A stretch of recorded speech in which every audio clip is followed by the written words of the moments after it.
Hi again, this is Roshan Kotla, host and those at the Salesforce Club. It's been a while that you've seen or we have met, all of us, but I'm happy to be back. It's a nice, gloomy, sleepy morning. Some of that sleep has rubbed onto my face as well, but I'm happy that we've made it on time and I'm doing this. First ever YouTube live on the Salesforce Club channel. I don't know what that means, but yeah, here we are. Okay, Diksha, good morning. Kuldeep, good morning. Ashwarya, hello, hello, hello, hello, hello. Okay, so I'll take it from the top. Okay, let's do it this way then. I'll take the questions in the order of, I don't know, should I take it in the order? That is hard to check. So I'm going to just go to my list and take your question from the list. In the meanwhile, what we can also do is, if you remember your question, of course, you should be remembering your questions. Please put the same question under the questions tab. So if you look at the chat box, there's a questions tab in YouTube under this section YouTube Live. You can put the same question there. What it will do is, because I've got close to 200 questions and not everybody is here, I'd like to go maybe in the order or give preference to people who are here, who have joined and would like to get some questions answered. Okay. So I've got some names and I'm going to pick the name that I see the first and who's here. Mr. Nagendra, I see that you've, okay, there's no question that is mentioned. You just have a empty box. You'll have to put your question on the YouTube live. Sumit. Sumit is here and here's Sumit's question. I'm a Salesforce developer, and if I get the opportunity to work in a Salesforce support role, should I take it or should I stay in my current developer position? So when you say Salesforce support role, are you talking about support? So there is support engineer designation at Salesforce company itself, and the other definition of Salesforce support is whichever organization you work at in the same firm, you taking up a project where you are supporting the end customer with their enhancements or bugs or defects, right?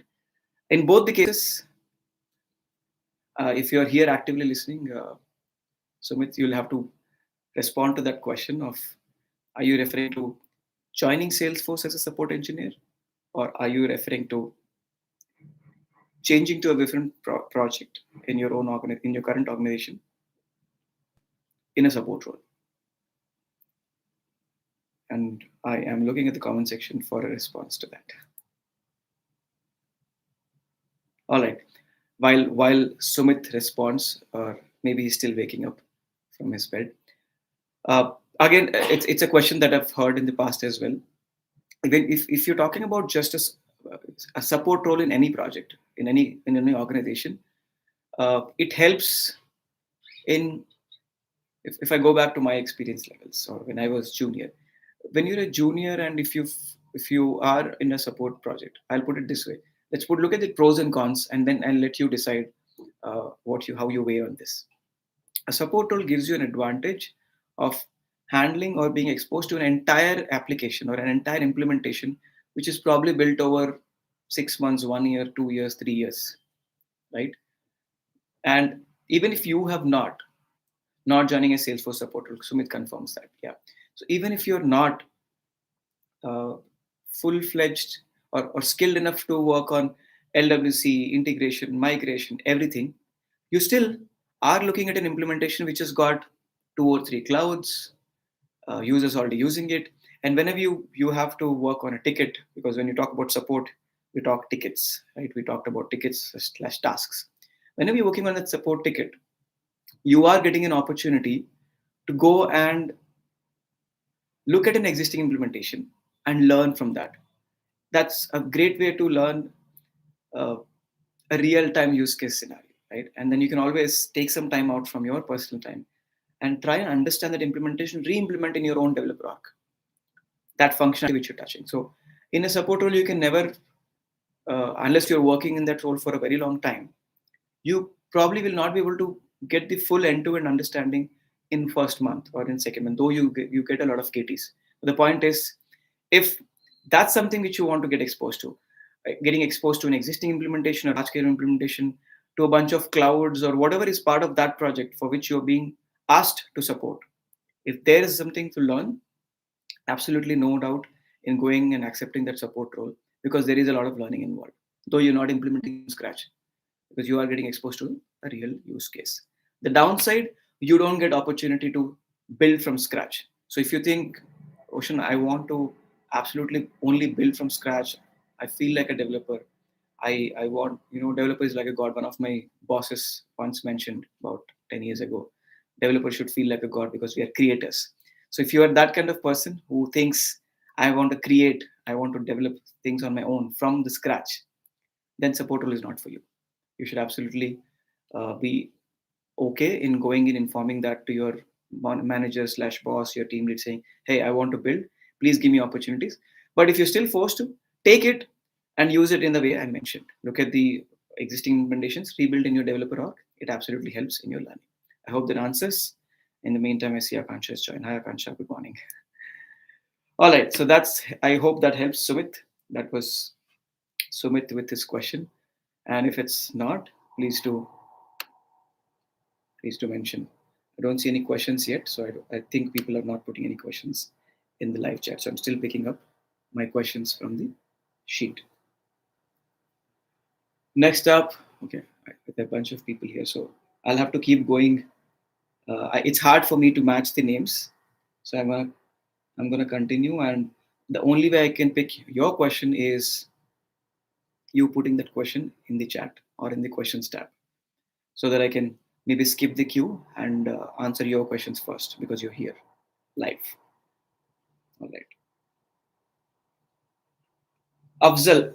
Afzal is asking how to transit to Salesforce. Is Afzal here? It's a very generic question. How to transit to Salesforce is very generic. It depends on a lot of factors. What background you come from, what pay package are you expecting, what is your educational background. So it's Afzal. If you're not here, I think it's a hard question to answer. It's a very open question, very generic question. So I'll have to give that a skip. Yes, Nishan, go ahead.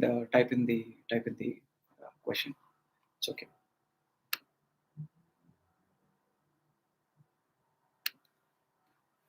Okay, I'm going to open a questions tab.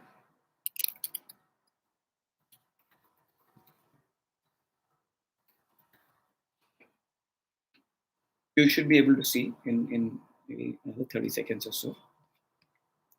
And now I only have questions tab in front of me, so I'm not reading your chat. So if you're putting something in the chat, I'll probably not be able to read. Okay, moving on. Uday Kumar. Uday Kumar is asking, how can I place as intermediate Salesforce professional in the marketplace? Now, it's again a very generic question. How can I place as an intermediate developer? An intermediate developer, by definition, is also very open, but uh, in simple words, I should say it is up to you what you call intermediate.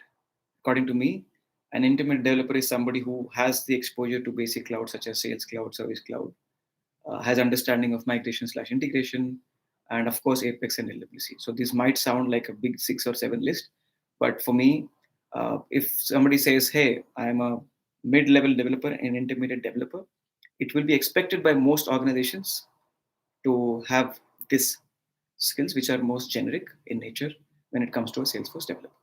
Uh, if you talk about current age, yes, there is AI being added to it. So I'd absolutely say add AI and data understanding to the mix, along with whatever I mentioned already.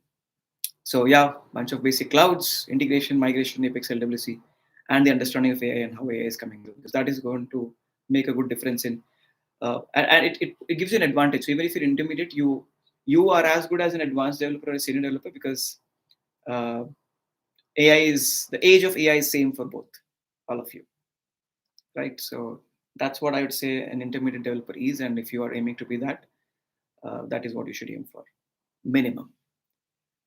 That was Uday. Uday is not here. Okay, and meanwhile, I see a question in the questions tab. Saket, good morning. And as I speak, I'm sure I know Saket is traveling and is joined. I just had a chat a little while ago. Good to see the question here, though. What is the scope to be a product manager in Salesforce? How will be the job opportunities in the current market? what is the course of action if someone wants to be one? Okay, too many questions there. Uh, First of all, product manager in Salesforce is a great opportunity because it's it's a skill which involves more stakeholders, or rather, I'll put it this way, uh, quite a few important stakeholders of a project. Because again, certain organizations have a bit of mixed responsibilities of how they look at product manager. But if I go with a generic understanding of product manager, you this person is dealing with a lot of end user stakeholders or business stakeholders, project sponsors, etc., etc., while being also interacting with the implementation team, if not regularly, but quite often. So this person plays a huge role. So if the question is, uh, what is the scope?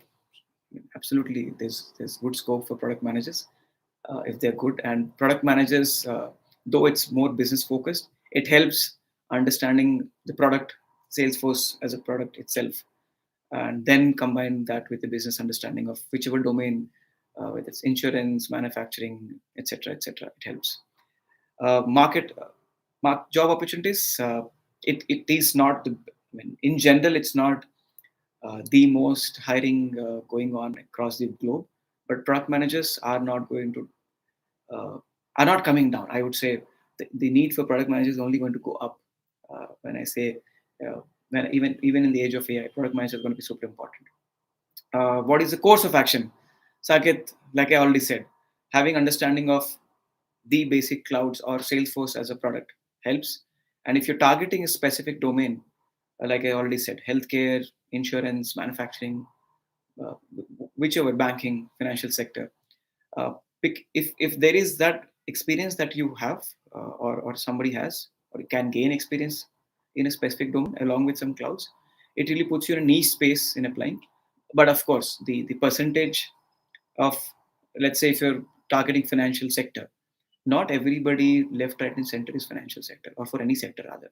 So you will have to really aim for a given sector, and then build your product expertise slash domain expertise to be able to match the requirements of the firm. So all in all, product slash business understanding, and there is scope for sure, and there's good money as well. In fact, if you ask me, as a product manager, so some of the product managers, if you're here, probably would agree with me.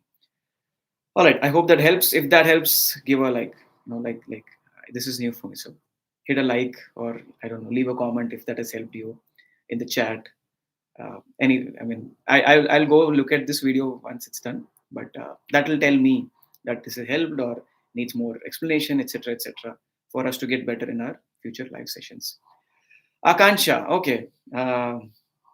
Surprise, pleasant surprise. If someone is new to Salesforce and wants to join, what kind of advice would you give? What would be the first step that they should be doing? I get this question. Okay, so Akansha is asking it on behalf of all the other, because I know Akansha is already in the Salesforce ecosystem, an established Salesforce professional, and she's looking at an advice for others. I'd say, Akansha, this it has changed in the last 2 years. A lot of people who have taken you, or a lot of us as inspiration in joining the Salesforce ecosystem, have seen the era of 2020, 2021, 22 rather, and the world has changed after 22. It's been a couple of years, so it's not as fast tracked as it used to be, or it could have been. uh, the opportunities are still there. People keeps asking me this question, me to me as well. Hey, I've learned Salesforce, I've got this training, what do I do now? how do we uh, how do we get an opportunity for a newcomer, and is it still good or not? The problem often is the patience that is required. And I was recently reading somewhere, and I very much agree with that. I don't remember if it was Mr. Ben, or Ben from Australia or UK. I can't remember, but it was about somebody trying to enter into Salesforce ecosystem should have patience of at least 6 months to a year. Uh, Again, depends on individuals on how they can scale up. But my advice would be, look at the latest products while ensuring the basics. So if you talk about developer, because that's the most commonly asked question, Akansha. If we talk about developers, I see people skipping LWC, and I can't get my head around how can somebody, even in 2024, so we are like less than 6 months. Today is what, June 29th. So less than 6 months from 2025, and I still hear people telling me, "Oh, LWC, I'm not so sure about it." And if somebody can tell me, or if you know, LWC was introduced like more than 5 6 years ago, and so people are trying to take a short way. I'd say that because they've probably seen good success stories who got success or got good jobs with lesser effort and in lesser time. The only advice, the biggest advice is, don't look at that as an inspiration. Look at that as an inspiration of, yes, you can do it, but maybe not in the same time, and maybe with some extra effort. And I know firms are still hiring for people who've got the absolute development basics of coding with the understanding of uh, uh, the product, the basics of product. I'm not saying go learn marketing cloud, sales cloud, service cloud, manufacturing cloud, blah blah blah. You should at least have sales and service cloud any given day when you're entering the Salesforce ecosystem. And after that, it's your niche if you want to build a niche for you in the space. So Akansha, I hope that helps. Like, just tell people, if they have grit and patience, it is still an option. If they want a shortcut where they learn admin slash developer in 2 months and expect a job in third month, they should not. That's too fast or wrong in expectation to get a job in the Salesforce ecosystem in the current world. I hope that helps. Moving on. Like I said, so I think this is becoming easy. I have the list, but because the list is too long and not everybody is here, it'll help. I keep repeating because I see new people joining. Just put the same question here, and if you think here your question was, because you don't know this list, and I'll take this question from here. I'm trying to do my best because set aside 2 hours to answer most of the questions, and if I see a similar question, we'll give that a skip. Okay, Madhura. Hi Vani. Hi Madhura. Madhuravani. Hi Madhuravani. And she asks, I'm Salesforce developer with 8.5 years of having hands-on in sales, service, experience, and CPQ clouds. Nice, very good. And if I want to learn new clouds, that is Data Cloud or Einstein, which one to start? I'd say both. And if you've heard, there's a podcast, there's a video that I've shot with Mr. Ramesh on the Salesforce Club channel, where we talk about AI and data. It's not in deep, it's high level, but it's a good one to go in this direction of AI and data. Not just that video. Even if you pick anything on the web today, internet, any internet video or LinkedIn, everybody will say commonly that AI and data go hand in hand. So when you talk about data cloud and Einstein, Einstein is everything which is in the direction of artificial intelligence from Salesforce. And Data Cloud, as you know, is the platform where Salesforce is making it very effective for our organizations to bring data from different sources, use it very effectively by putting it in their own engine and then combining with the AI capabilities and uh, giving the most uh, processed and useful data for businesses to work with. So absolutely both of them go together. It is very hard for you to make sense of data cloud without understanding the AI capabilities of Salesforce. In the same for AI, you can still learn without maybe understanding too much of data cloud. But if I were you with around 9 years of experience, I would target both. Uh, I'd probably do a data cloud certification first because it's very specific, which has a direction. There's a lot of support. There's a lot of session that is going around. Uh, and Einstein is more broader because there are a lot of smaller features which keep getting added to Einstein, and Einstein platform has got those 3 or 4 features, rather modules, which help you get into specifics of how AI is helping or Salesforce AI is helping you get the better of the platform. So I'd say both. I know I'm making it difficult for you, but that's what is going to help. So please look at both. Okay, give me 1 second, 2 second break here.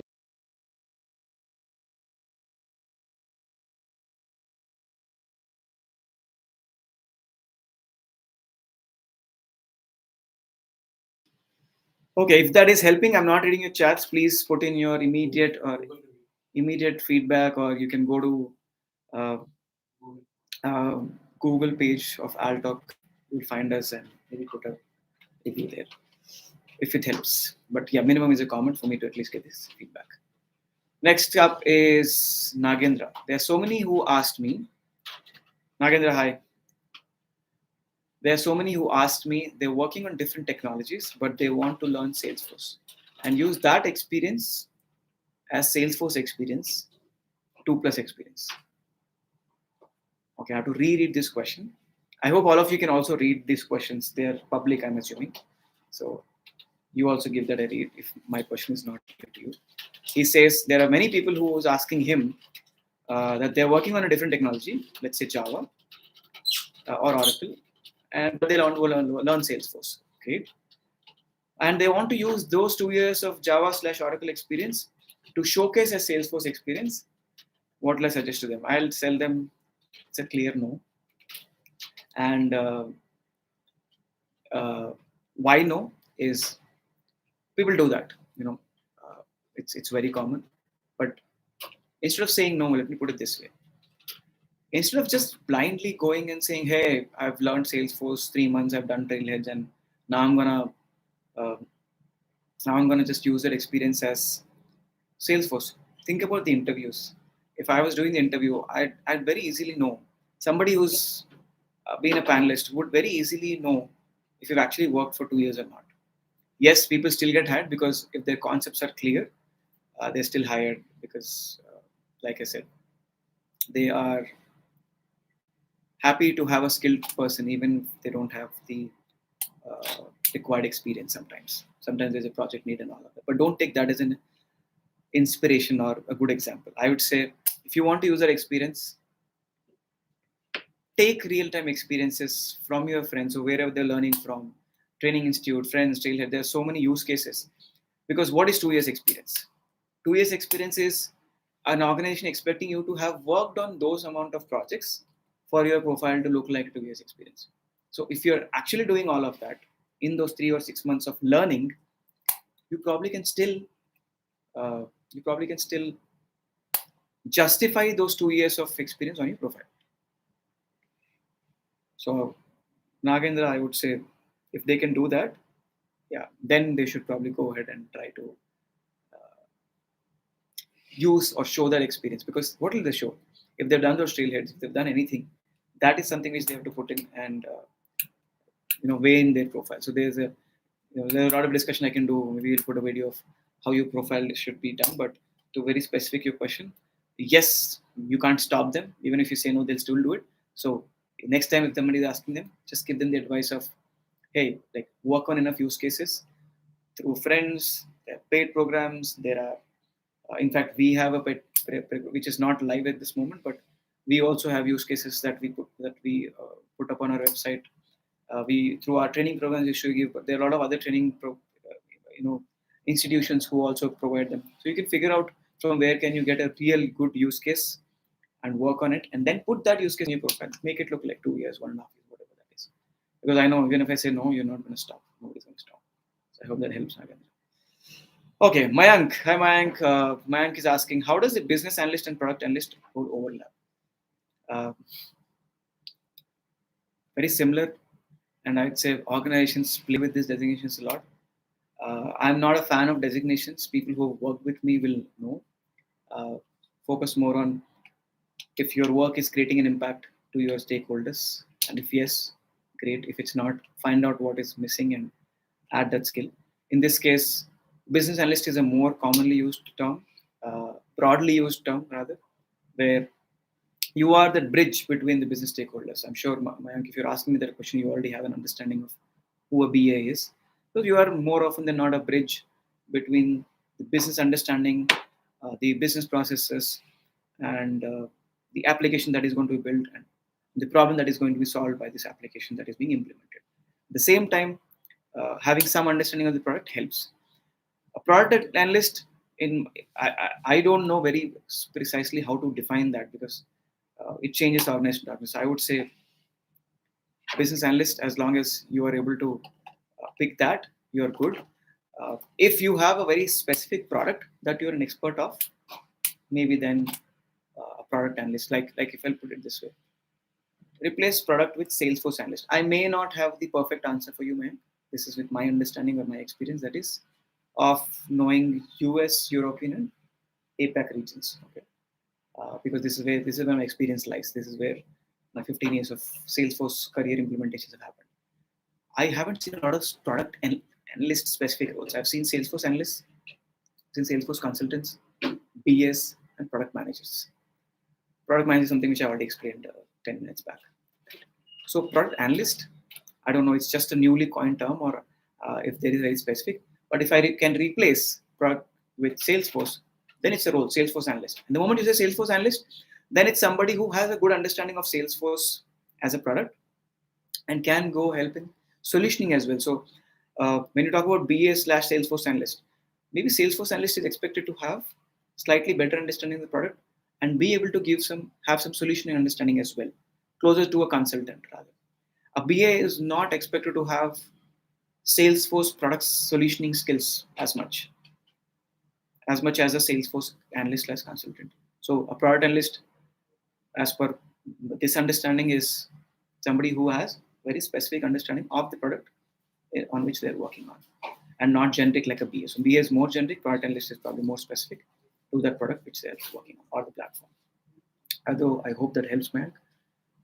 Going forward, Chinna. Hi, Chinna. I'm assuming you're the same Chinna from Bangalore.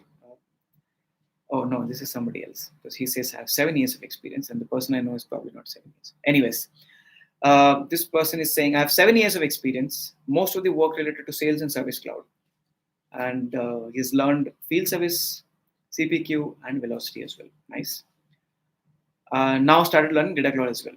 How to get a project without real-time experience. When you say project, I'm assuming you're talking about getting a project in your organization. I think it is similar to what I already mentioned, but here's my take on this. Not just for this, so anybody else who's listening to this, not just the CPQ or velocity or any sales cloud, whatever you want to get a project on, or you've learned, to make a case for yourself, saying, hey, I want to work on this specific area of Salesforce, integration, migration, FSL, CPQ, whatever you want to pick. The best way, if I was a manager and somebody comes to me, what would I expect from them? I would expect from them to show me that they really, like, how do they tell me that they really care about it, instead of just because there are like 10 people coming and asking me, Roshan, I want to work on this cloud. How do I pick somebody from that? Because everybody wants to work on the latest technology to make their profile better. The only way I can check is I'd see who's put in more effort and how prepared are they to come and work on this project. And how can you be more prepared? Like I said a while ago, pick up use cases from the internet, from the community, from your friends, from wherever you learned this area of work which you want to work on. Work on it, show a demo, put that in your profile, make that, let that decision maker know that, hey, I've not just done a trailhead badge. I've also done this super badge. I've also done this project. I've also picked up this use case from community, or also have put in effort and personal money to go buy this use case from that XYZ website. And I'm fully prepared to work on this area of Salesforce. Please give me a project. And there's a very good chance somebody who's taking a decision, unless they're biased or have got, it happens in teams that they have their favorites and they'll still go to the favorites. But in normal cases, in normal practical conditions, managers also want people who are better prepared because they want their project to be successful. So if you are making a real good case, they'll still be able to openly give you the offer of working on the project. So Chinna, I hope that helps. So you don't need real-time experience. Show them how prepared you are through all of these options that I just mentioned, and I'm sure they'll give you a good chance. And don't give up. Like, if they think this is not enough, ask them. If you do all of this and you're still not getting it, have a discussion and ask, hey boss, or hey lead, okay, this project I could not get on Data Cloud, but I want to be in the next project. Can you tell me in the meantime, what should I go back and learn or do for me to be eligible to work on this Data Cloud project next time? They will absolutely tell you something. Then you can take it from there, because that can change from organization to organization. But without basic preparation, just doing the regular stuff of Trailhead, you are competing with more people in getting the project in the organization. So Chinna, that's how you can proceed, or anybody here who's trying to get a project without an experience, because most of us have struggled. Like, we want to work on new cloud, and it's like a chicken and egg situation. If they don't give you work, you don't have real-time experience. If they but they want to only give it to people who have got experience. So it's like experience के बिना काम नहीं आएगा, काम के बिना experience नहीं आएगा. So, and you are in that circle forever, right? All right.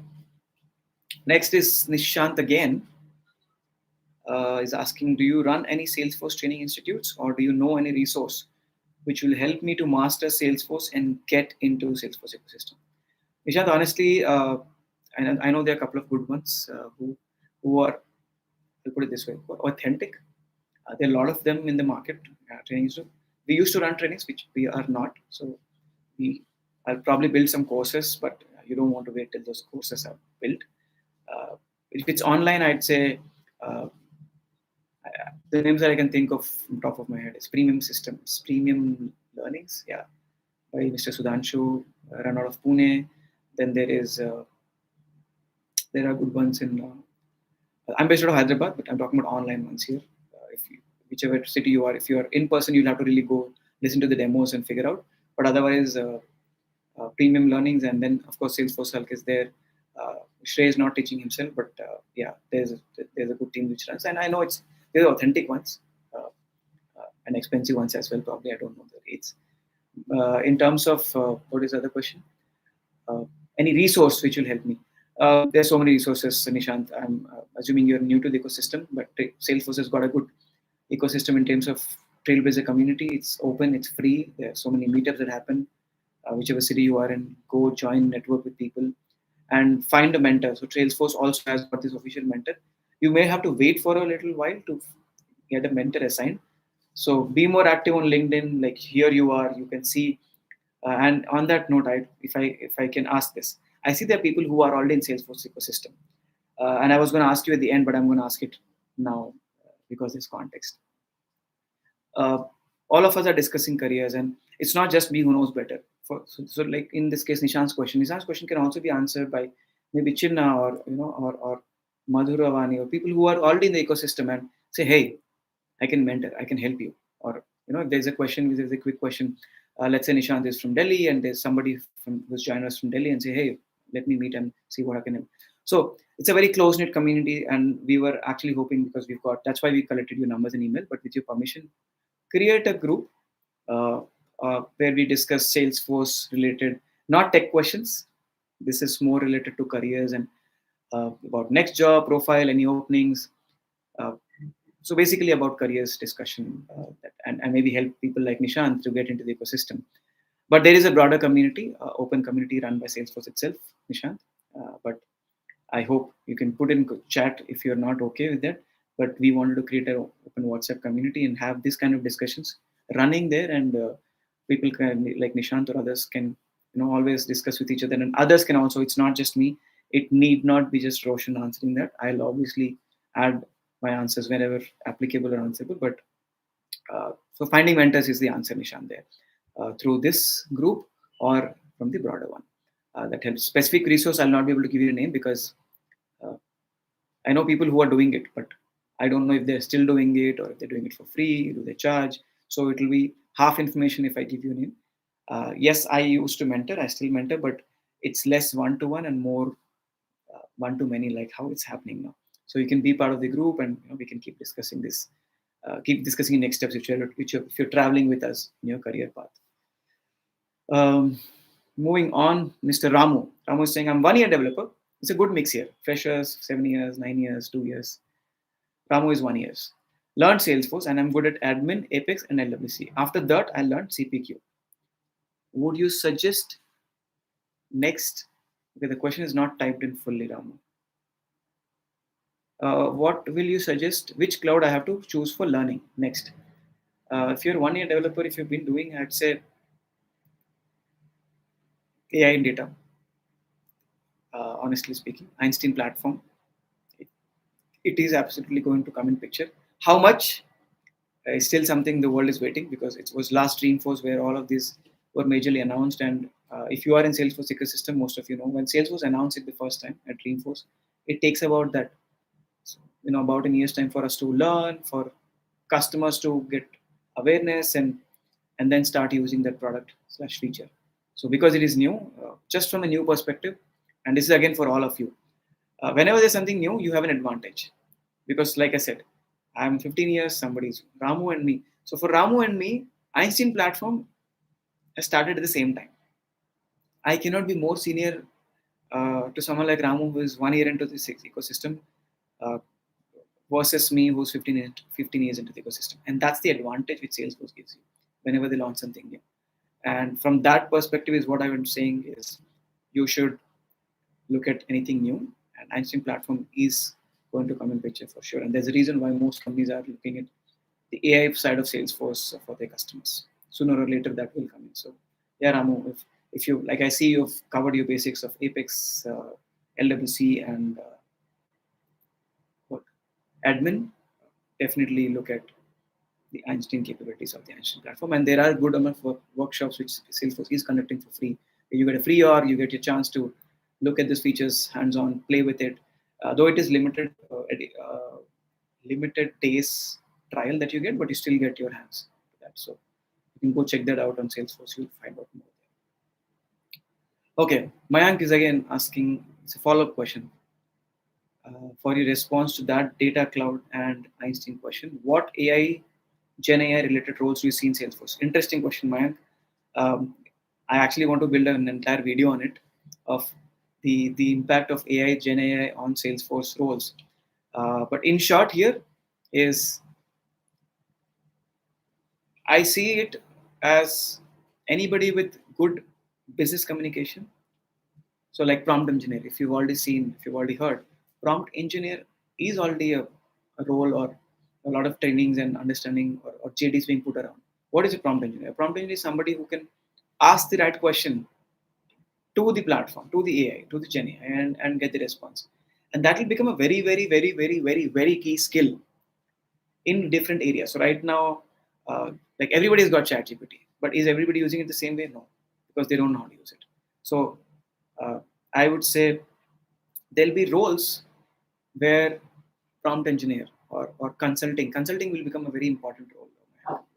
Like all these BA product roles are going to be very key, uh, play a key part in the ecosystem because for this to be replaced by AI slash Gen AI, it is going to take longer. So if you're aiming for uh, a sustainable career for next at least 5 years, we always talk about 5 years, right? 2 to 5 years. I'd say look at how all of these within Salesforce AI and outside Salesforce AI, in general AI, Gen AI and AI capabilities are going to make your uh, what is it going to replace? And you focus on areas which are not going to be easily replaceable next 2 to 5 years. And when I say that, I give this example in these recent times. If you watch that movie, which movie, where the guy ends up falling in love with a robot. I can't remember the name. It's Shahid Kapoor. With I forgot the name of the lady as well. But it's Shahid Kapoor, and there's a robo who's the leading lady, and that's not going to happen in 2 to 5 years in my book. Like for general public, for companies to hire, right? So humans are not getting fully replaced, but there are certain tasks that are being replaced. And this is to all the developers as well. Please learn, understand the platform, understand the concepts, and you should be in a position to be able to write and debug. But please remember, this is exactly what is being fast tracked using Gen AI capabilities. So to your question, Mike, I think the coding related ones or the development related ones will keep changing faster because AI is playing huge role in getting it fast tracked or replaced. But the ones like product managers, business analysts, consultants are not. So I would say that ability, consulting ability, along with understanding of how AI can be used with those prompts, will combine and make whatever the role names. I don't know the role names. Prompt engineer is one which I know, so I'm saying prompt engineer, but other roles will evolve. But uh, no matter what name is being given, the work is going to be in this direction in my understanding. So I hope that answers your question, Mayank, and not just for Mayank. Anybody who's watching this and listening to this, please give serious thought into in what area do you want to upskill. Because for me, consulting or communication or the product ability is much more important and not going to be very easily or immediately replaced by any of this. AI engines. Moving on, Mr. Abhinav is asking, "Sir, I'm a mechanical engineer and want to enter in IT. Kindly advise." First of all, Abhinav, we call it labeling. Okay, I don't know how, so how you why you label. Stop calling yourself mechanical engineer, civil engineer, because you're not mechanical engineer, are you? Unless you're really into the mechanical stream and you are in the engineering stream of that field. Let's not call, just because we've got a degree in that stream. Let's not call ourselves that, because it is not helping your mind in going towards that. You're just creating an obstacle in your mind. It will sound philosophical, but I'll tell you why I'm saying this. I recently met so many people. There are so many examples in the IT ecosystem who are uh, hardcore, hardcore, hardcore IT professionals, and their backgrounds are civil, diploma, mechanical. I recently was interviewing CEO of Axelar company, which is based out of US and is also in Hyderabad and UK. And to my surprise, he's a mechanical engineer. Back in the days when there was no Amir Pet or all this YouTube, and no, he's a 90. Sorry, he started in 80s or 90s rather. And I have met so many people from those 90s or later point as well, where they come from different backgrounds. So I would say, first of all, don't call yourself mechanical engineer. Just would say, hey, I want to get into IT. And the moment you want to get into IT, you start by choosing a product. If it's Salesforce, uh, it's a very wide answer. I will not be able to pinpoint and say one thing, but I say, okay, start with Trailhead. It's free. See if it is working out for you. If you want to, in general, get into IT, there's so many questions you have to answer. It's hard for me to answer all of that, but so many questions you have to answer. For example, what kind of role you want to choose? Is it a developer role? Is it a QA role? Is it a managerial role? Is it a consulting role? Uh, then once you look at the roles, what product you want to work on? Is it Oracle, Microsoft related, Salesforce? So there are a lot of questions to be answered. It's very open, Abhinav. I would say, because you're starting, do enough research on YouTube in understanding the roles of IT and the roles which will actually let you enter, because we're in India. I'm assuming you are in India. Not every role, like for example, project manager. Project manager, even if you want to become project manager in our Indian ecosystem, you cannot start as a project manager as a fresher, right? So identify the roles which are entry level, and then target the next path that you want to choose, and market situation will help you identify which product to choose. So if you say Salesforce, I've already answered to an extent of what clouds, what skill set you would be expected to have for you to be able to uh, get an interview call, or make your case felt to get into IT ecosystem. But don't come for just for the jazz of it. These buildings that you see and all these nice looking things, there's a lot of stress inside this building. So uh, find your answers, find your whys of why you want to get into IT ecosystem. Look at the roles, product, and then you'll have the next steps defined further. Maybe we can talk in the next one once you come back with those. Okay, Ramu. Okay, Ramani. Kuldeep. Hi, Kuldeep. I know this name. I think we've met on LinkedIn. Sir, I've completed Salesforce developer training from Pune, but the institute did not provide a single interview call. So to find a job as a Salesforce developer as a fresher is very hard. Yes, Kuldeep, it is hard. If somebody told you it's going to be easy, they were probably not thinking deep enough. Or they were your well wishers, but they were not looking at uh, the sad part of, or the hard side of it. Okay, but let me do that villain work for you. Like I already mentioned 20 minutes ago, it is not as fast tracked or as easy as it would have been a couple of years ago or 3 years ago. Okay, because there are more people who are learning it, there are more people in the market, and some of the advice that I already mentioned here to seniors or people who are already in the ecosystem applies more to people like you, Kuldeep, uh, which is try and add weightage to your profile. Like I said, I want to make a video, but in short, add relevant experiences, find use cases from internet, from Stack Exchange, from your friends, from those training institutes, or from anybody. Like this group, again this group comes into picture. If we are all forming a group and creating a WhatsApp community, you can always come and say, hey, I've learned flows, but I need some use cases to learn and work upon. Can somebody give me a use case? And I'm sure someone like, uh, let me the name, I forgot the name. Someone like Nagendra or Madhuravani or Akansha or people who are in the ecosystem already can always say, hey, here's a requirement, go build this. And if once you build that, don't break the stereotype of this is how your profile should look like. It is hard because you're just following the stereotype. Break it. Take that use case. Let's say, uh, Nishant gives you, or sorry, Nishant is new. Ramu has been working for a year. He gives you a use case and say, hey, Kuldeep, this is something which I've worked on in my project. Uh, and people don't have to give you client names and all. Don't worry about, or a client name will be asked in my uh, profile. How do I put? Be very honest. Say, hey, you know what? Because I want to improve my flows understanding, I took a real use case from my friends or from Roshan or from Altalk or Salesforce, wherever that is. Be honest in saying, here is where I got my use case from. I wanted to learn it better, so I've done it, and put that in your profile in the same manner. A lot of people are like, Roshan, if I do that, client ka naam puchenge. Doesn't matter. Tell them the truth. They'll appreciate. I'm telling you, they'll appreciate. You try this. If it doesn't work, come back and we'll discuss more. Half of the people are not even trying this approach because they're afraid this is not looking good. Roshan has gone mad giving all this crazy advices. But believe me, people who have followed it also come back and tell me, Roshan, this worked. So, um, where is your question? Kuldeep. So, Kuldeep, I'll tell you the same thing. Anybody who's trying to get into, like don't have enough weightage on the profile and need more experience to get to that interview call or to crack that interview, get use cases. Like I said, we have a pet program. We call it Project Training. Right now, it's not live, but it will be live soon.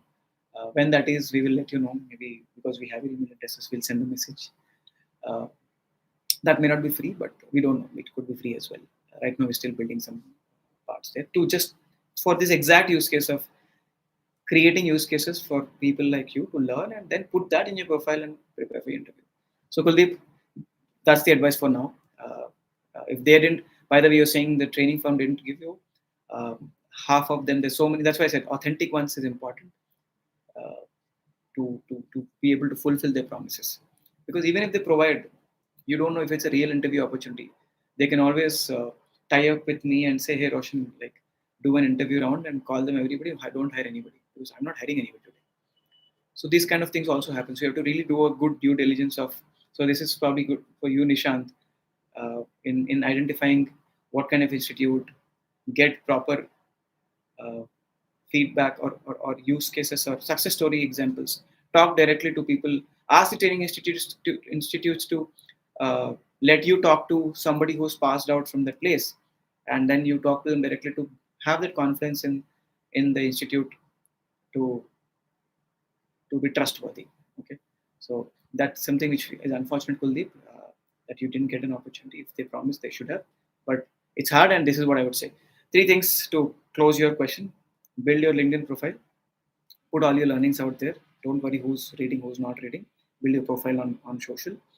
Put this link in your profile and pick up use cases from wherever you can. Community, online community, meetups, paid programs, Stack Exchange, uh, friends, the WhatsApp community that we will create. You can come and ask. But please ask specific questions. If you say, hey, give me a real time use case, nobody will give you. But if you say, I'm working on flows, can somebody give me a flow scenario? I want to develop my flows skills. People will definitely help you. Okay. On that note, moving on, we have got Purna who's asking, what would you suggest to people who are already experienced in Salesforce around 12 years? Okay, wow. This is now the other extreme. Okay. Who's experienced in 12 years, what roles we can target and how to skill up from being a developer slash support engineer. I'm glad this question came up to add to the mix. If you've been in the Salesforce ecosystem for 12 years, I'm pretty sure you've got all the basic understanding of the platform and the product, all the common products, Sales Cloud, Service Cloud, Experience Cloud, maybe a bit of other clouds as well, depending on what kind of projects you worked on. But um, next, it depends on your, because I'm sure if you're in 12 years, you have a certain pay package, and you want to change your role also to change your pay bracket more than just the role. So Like I already mentioned 10 minutes back about consulting, in my understanding, uh, we should absolutely, and if you are a techie and coding, yes, look at the newer platforms, newer libraries that keep getting introduced and skill up, become that solution person. If you want to stick to technology and not, uh, you know, business focused or managing focused, you will have to pick up more solution skills, the broad platform architecture, because Salesforce keeps adding more and more platforms, and they keep integrating more. Like whenever they acquire something, they acquired Slack, they acquired MuleSoft, and they acquired Tableau, the bunch of acquisitions, and the platform becomes bigger and bigger. So if you want to proceed on technology, you have to look at expanding your horizon in getting the larger picture of the platform, and go in the architectural designations or roles rather. And if not, if you are open or if you want to move to a management slash customer focused roles, then absolutely you have to focus on how, like the courses about your BA skills, your customer management skills, team management skills. That's something which you can learn on, and even if your current organization is not opening up, the other organization will, I'm sure, will be able to uh, give you a chance, give you a crack at giving you a 12 years experience, give you a crack at that target job of consultant slash manager slash whatever non-technical role that you want to target on. So it's again a very generic question. But what roles can we target? I would say if it's tech, architect. If it's non-tech, consulting slash. No. And here is where AI plays a huge role. So when you take platform, I already said the platform level, so many AI things are coming in. Though they are not indigenous, they are more of integrations. You still have to understand them to be able to solution better. If it's consulting wise, then yeah, there's a lot of understanding about uh, broader range of products. There are so many products that Salesforce keeps introducing or renaming, and how those fit in an enterprise solution or in a broader implementation. So that's what I would say to you, Chandu. Okay, that is the list of questions I had here. I'll go back to my. I'm going back to chat, and I'll go back to the list because I've got a bunch of questions here. People who have got their questions answered have dropped off, but I see some questions. Okay, I see some questions in the chat as well. So I'll come back here and take some questions from here. I don't know when I'm going to go back to the sheet, but it's all right. Um,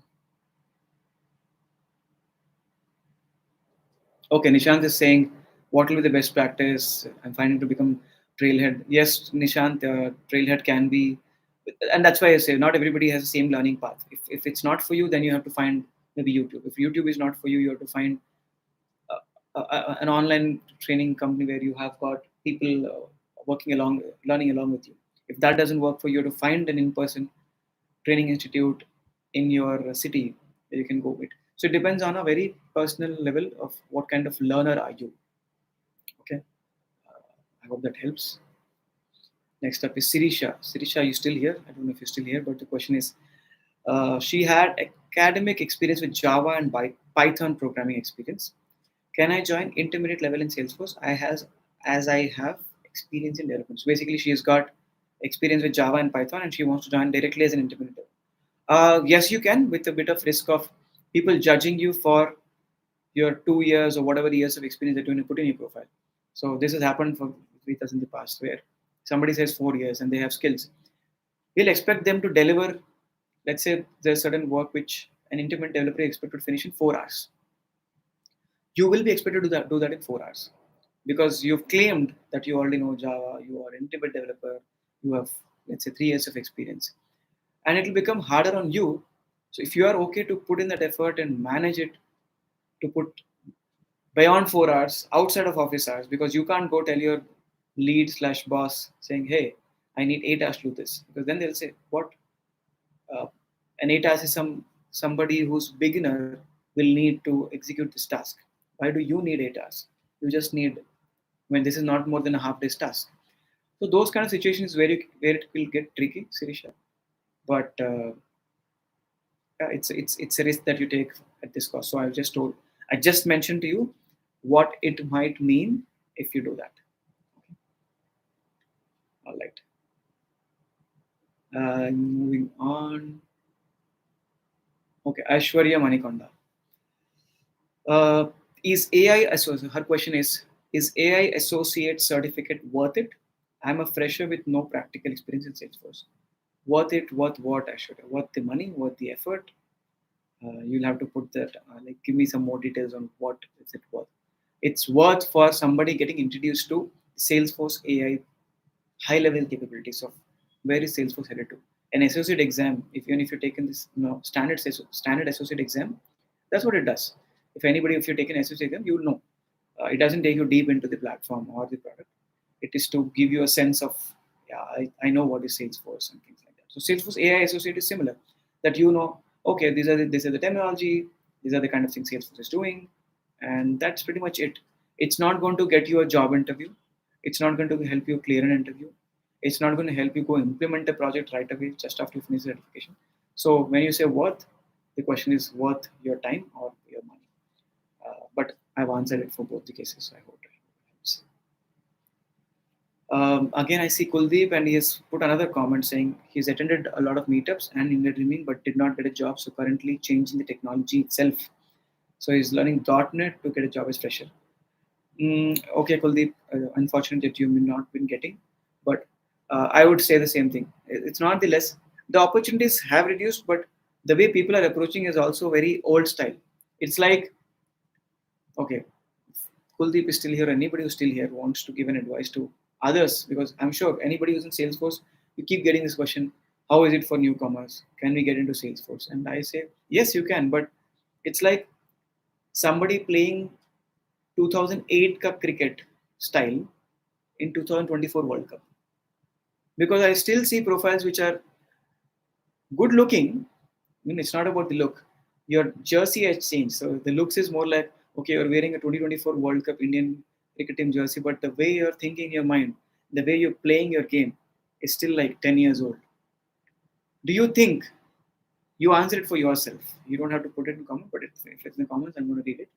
Do you think somebody batting like 2010 or 11, most people don't talk to me about Sehwag and those Afridi kind of batsmen, but the style of batting or the style of game has changed, and it needs a different kind of approach when you're playing in 2024. If your answer is yes, you have to apply the same in your profession as well, because cricket is profession for those people. This is our profession. So I still see profiles being put out in the most similar manner, and the approach towards how are you applying. If I ask people, they say we are sending mails to HRs, or we have put our resume in naukri.com or whichever recruiting website.com, but we are not getting calls. But boss, that is like 10 years, like when I graduated 15, 16 years ago, that was when we were doing this and still doing the same and expecting it to work. So I'd say you have to try newer ways. And that is why I keep saying this. LinkedIn plays a huge role, absolutely huge role in you building that name for yourself of in whichever way. Like we can go specific, but because I'm saying LinkedIn as a start, you can just put out your learnings. Say, hey, I learned this. Hey, I did this. I went to India training. I met this person. I'm looking for this job. You're building a personality, a persona around you, and then you send a connection request to an HR and saying, hey, by the way, I'm looking for a job. And that HR person or that senior person or that lead would have noticed your name already by then saying, okay, I know this person. The credibility plays a huge role at fresher level or at entry level to Salesforce. And that I don't see most people doing. So Kuldeep, if you've moved on, all the best in .NET, but even there you'll have to do something different. You're not just going to just finish a .NET training and walk into an entry job. So try newer ways is all I will say if you're joining fresh. Okay, Ashwarya has another question. I have admin certification, but I'm not able to find a job in the Salesforce field. Okay, should I change my field and go for other opportunities? By now, I think you have the answer, Ashwarya. Just an admin certification. Again, I'll say you answer for yourself. How many of people in India or globally are learning that same skill and clearing the same certificate? Because you and I both know, or we all know, admin is an entry level certification. It's not a pro senior certification that will fetch you a job. So just by doing an admin certification and expecting to get a job. This is not just for you, Aishwarya. We meet so many people. There's so many people who have met at Bangalore Dreaming and all of the meetups and events that I keep traveling to, who've done the admin, probably spend money and effort on it. Yes, you have put in effort to clear it. I duly respect all that effort that you've put in to clear it. But once you clear it, look around and see how many of them are there. So,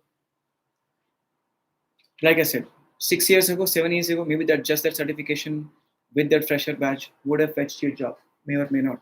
The probability was much higher because the people were lesser. Now the number of jobs are not at the peak because of where the market is, but the number of people are more.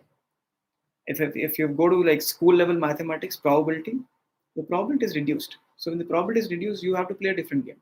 It's as simple as that. So yes, you can change the field and go for other opportunities, but I say you have not put in your all effort, Shwarya, to say that I've done everything I could do to get a job in Salesforce. If you always wanted a non-coding job and that was you, then you probably can. I think, hey, I've tried admin and it's not working out for me because there's too much of competition. I want to move into a different field. Nothing wrong in it, absolutely. But if you are open to other roles like we said, BA slash developer, you should try and you should try and get into a role which is open. Again, it's not easy. For that also you have to try in your ways. LinkedIn makes a huge difference. I'll keep saying LinkedIn. That's one of the most easiest and straightforward ways. There are other ways which I'm not talking about, like meetups and all this. Kuldeep said he's traveled across and he's not got help. So they're not guaranteed. They're just newer ways, right? It's like the reverse sweep, reverse hit six. I'll keep referring to cricket here. I'm assuming most of you understand cricket. If not, love it. Or the way these days Surya Kumar plays, the like hitting above his head. When it was played the first time, wow, this is like super risky. But when it pays, you become special. So it is still special. So if you do something new and when it works, it is special. If it doesn't work, you look like a fool. But you have to look at how it works, or what if it works. So yeah, I hope that helps. Purna is saying, can you please pick up my question from the form? The only Purna, I'm assuming is the same question from the form as well. If that is right, uh, please confirm that. If not, I'm gonna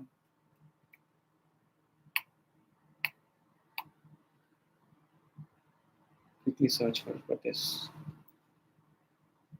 And not everybody's put then the right names here, so that's also another problem. But anyways, I hope that is answered. Moving on. Okay, now I see the chat. So I'm getting, these are all old chats. Okay, got it. Steel plant, Abhinav has answered. So yeah, you are coming. Okay, then you are a mechanical engineer and you have to look at what all the IT that I talked about. Kadir Ali is here. This is the new question. Kadir is saying, how about taking a break after 3 years as a Salesforce developer? Take a break and do what, Kadir? Like, you'll have to add some more to it.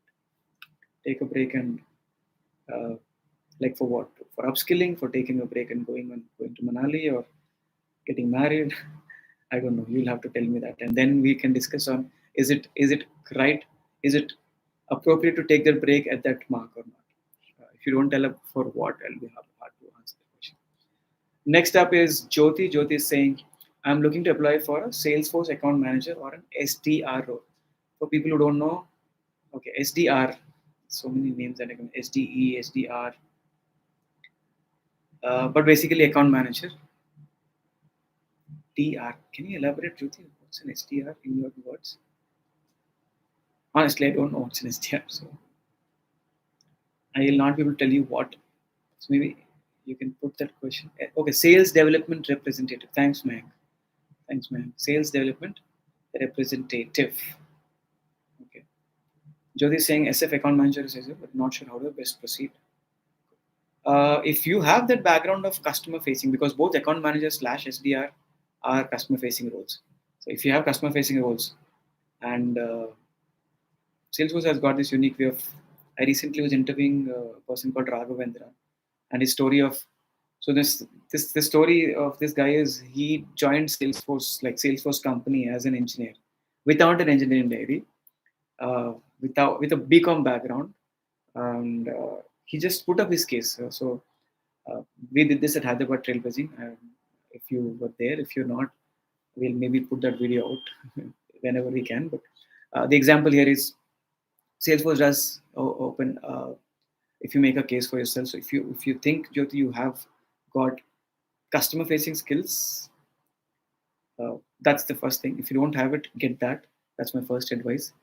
And I've never applied for this role, so to be very honest, I will not know what kind of questions do they ask. I can find more help, and like that's again, I'll again repeat. That's where this WhatsApp community can help. Like you putting it, and if we can get you some help, because I know product managers who work at Salesforce, so maybe we can put you in touch with them, and they can tell you better of how these interviews happen. What is the most important skill that the person should have for when they're applying for a account manager or a SDR role. So I can get you help, but I've not interviewed or I've not applied or interviewed anybody for the position. So the least I can say is very obvious, which is your customer facing skills, which will be bare minimum, which is required. But yeah, if you are part of the if you've registered and if you have your number, we'll put you in the WhatsApp community and you can re-ask this question, and I'll get somebody in the group who can help you much better than I can. Okay, Suma. Maulika Suma is asking, switching my career from non-IT to Salesforce. Most famous common question. Looking for an opportunity in Salesforce. Okay, but as per the market situation, opportunities are less, and most of them expect the experience. Yes, when they're paying money. So uh, when you're switching, you already have a certain amount of money that you're making. You want to move the technology with the same money or higher money, right? So if you were, let's say, at 5 lakhs and now you want to get to 8 lakhs because somebody said 8 lakhs is what you can get for Salesforce, this position. I don't know your experience, I'm just taking some number. For you to be paid 8 lakhs, they will expect you some experience to work on. And here is where again I come to that use case part. If you work or your profile is strong enough for somebody to say, hey, like this profile has worth for us to give a try. And maybe negotiate saying, hey, instead of 8, we'll give you. Like we've hired like that. Half of our team or more than half of our teams are people who have come from non-Salesforce Suma. So I can absolutely bet on this. We have done it, and there are so many other companies who I know have done it, which is they they're open if the if you are also open. When I say open to negotiate, open to learn, and be honest and say, hey, you know what? I used to make 5 lakhs. I want to move this to this because I want to make 8 lakhs, but I don't know how to do that. Maybe they'll say, you know what? You've cleared our first round, second round was not the best, but if you're okay to join at 6 lakhs, we'll look at your performance and maybe change your salary in 6 months or 1 year, whatever you know, discuss with them. That is something which has worked for us and a lot of other firms that I know at small and medium level. I'm assuming you are talking about jobs, not just the bigger MNC firms, but also the SMEs, small and medium companies.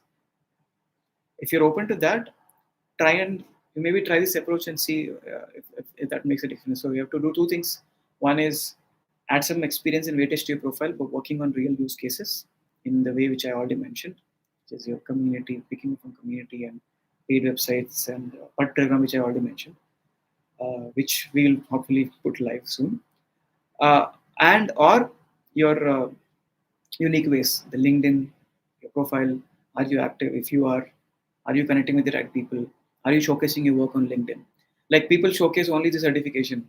People all wait to clear that milestone. No, when I say showcase your work, it could be just a flow that you built and say, hey, I built a flow and this use case today. This is what I learned. It's like your personal blogging on LinkedIn.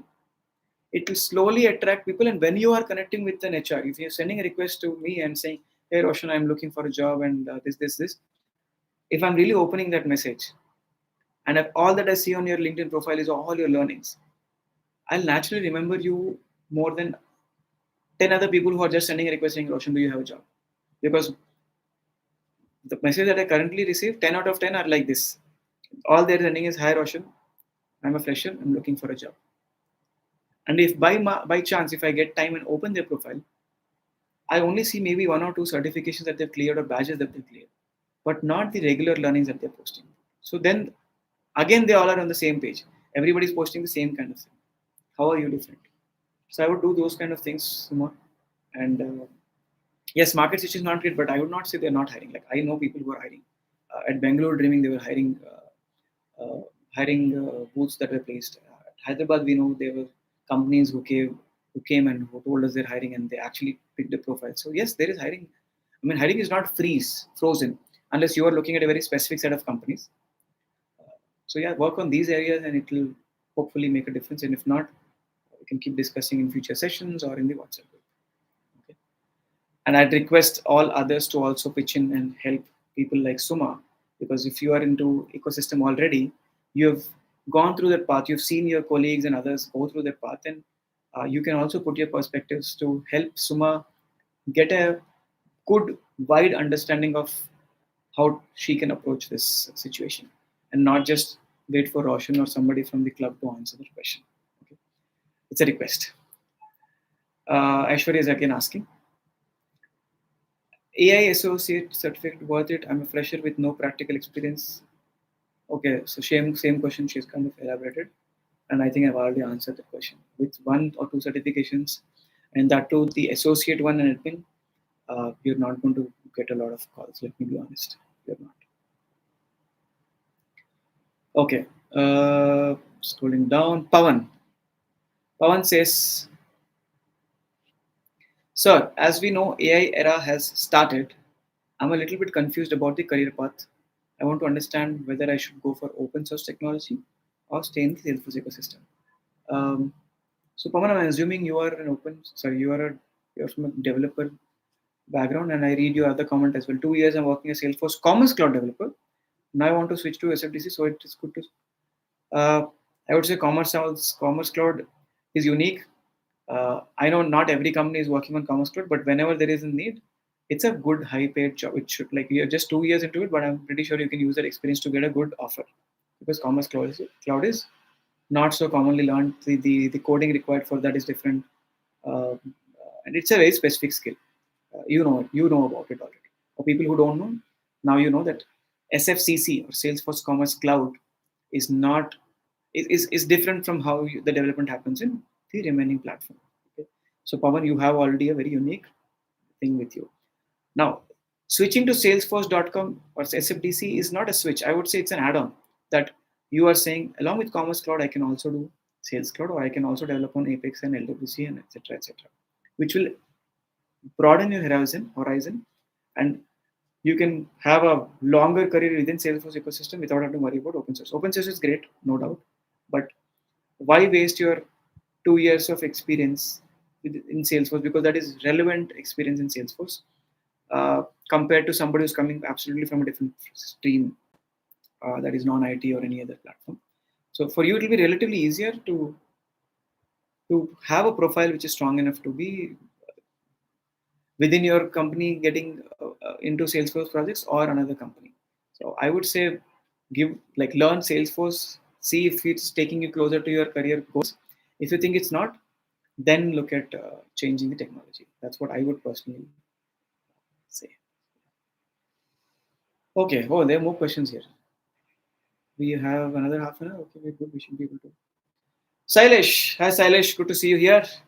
Sailesh is somebody who I know very well, and he's asking. Uh, he has experience in CDP, and the jargons that are used in Data Cloud are a little different. But how to manage an interview? How to manage an interviewer when he starts asking which are not matching the JD?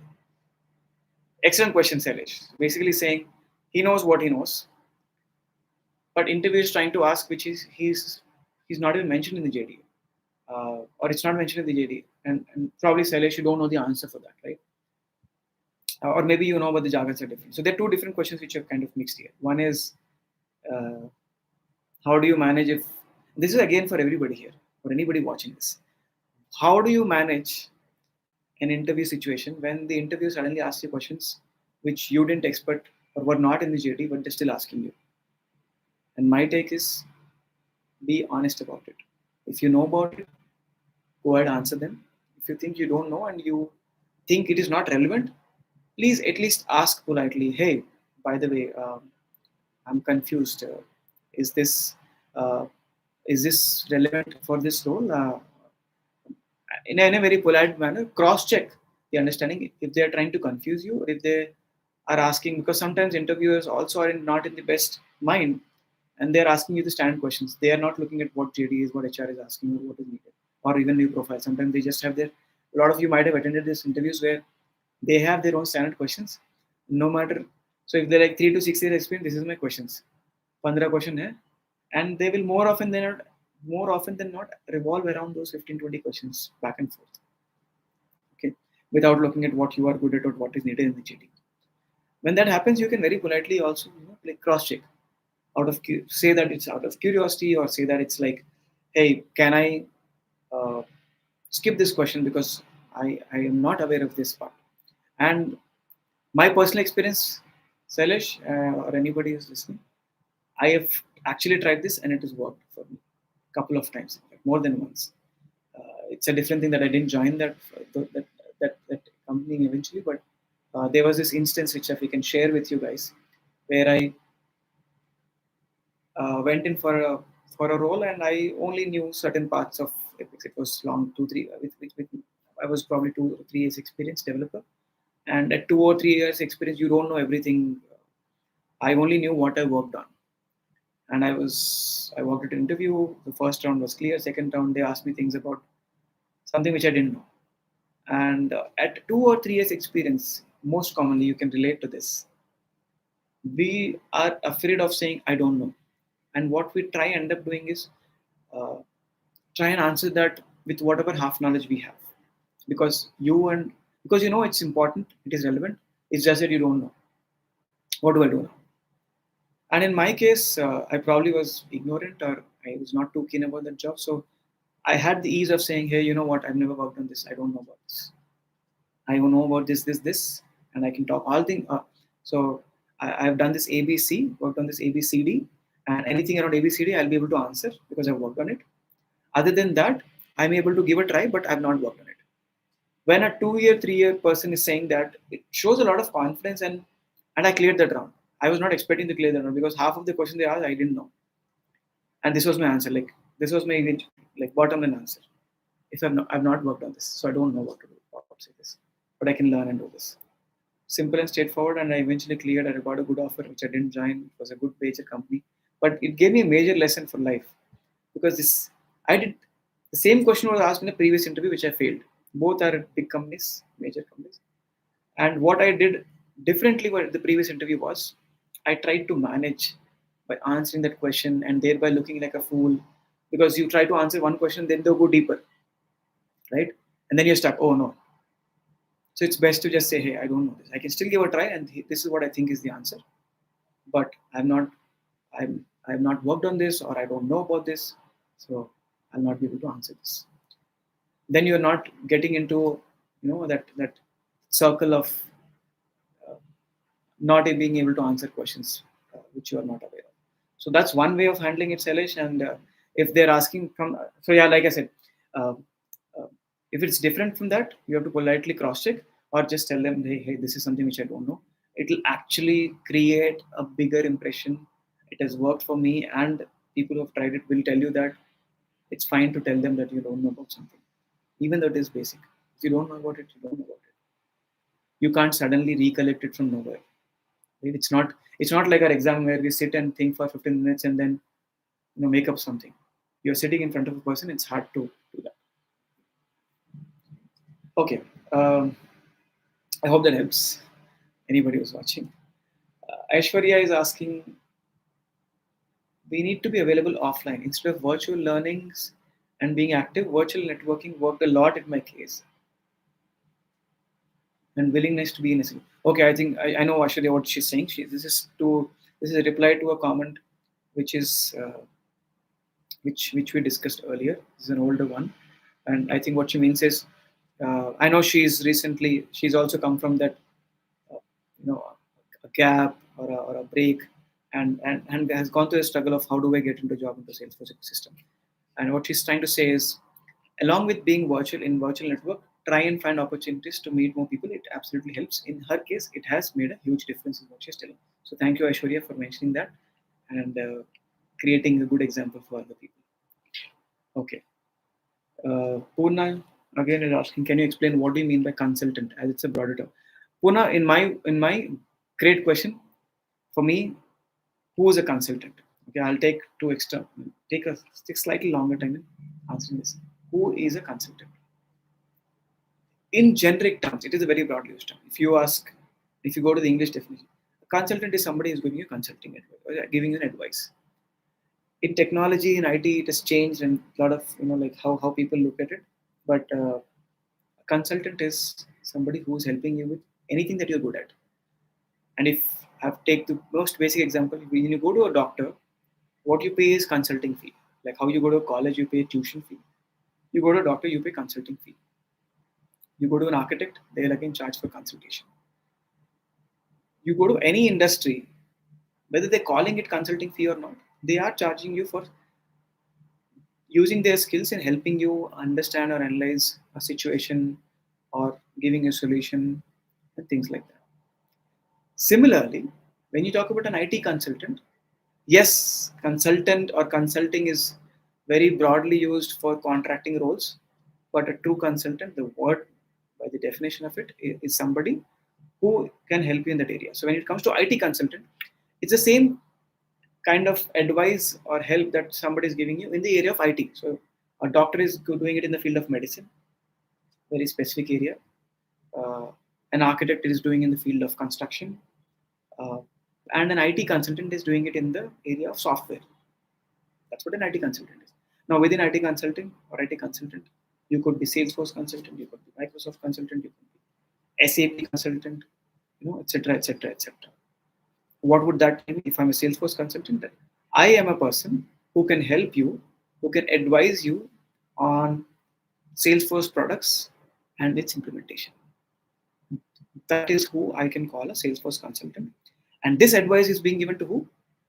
To the end customer. So Salesforce consultants are expected to work with end customers and business stakeholders, while having the technology understand or the product understanding of whichever product it is. In this case, Salesforce. In other cases, like I said, Microsoft, SAP, ABAP, whatever you want to name.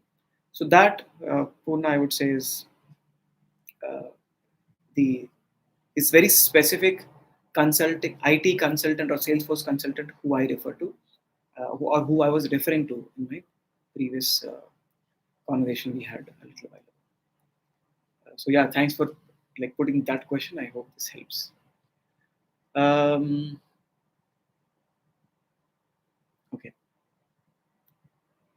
Okay. Now Kadir has re-asked a question. He says the 3 years break that he was referring to was for taking care of her mother. Oh, absolutely. I mean, if you ask me as a person, as an individual, when all this work and money that we're trying to make is some to look after or do something for the, I mean, though there can be bigger purpose for why you want to do what you want to do, your passion and everything, you still want to at least make sure that the people who are around you or dependent on you are taken care of, right? So if your mother needs that help and you are the only one who can help, you should take that. But I would say, instead of taking an entire break because you're already working, in I would say at least do freelancing or do a part-time 4 hour kind of an engagement with.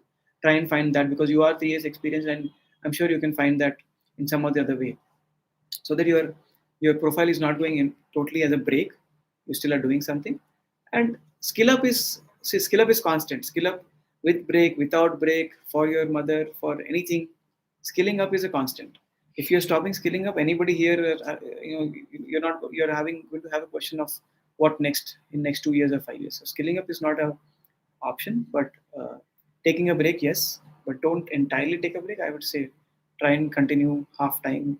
Maybe ask the current employer if you can do uh, some work if it's a smaller company, or try and check with smaller companies, because smaller companies are more flexible in giving you those part-time opportunities more than the bigger ones. Because if you're currently working in bigger one, they will not give you this for that kind of a system, right? Okay, that's Kadir. Nishant is saying, if given the opportunity, I'm working to.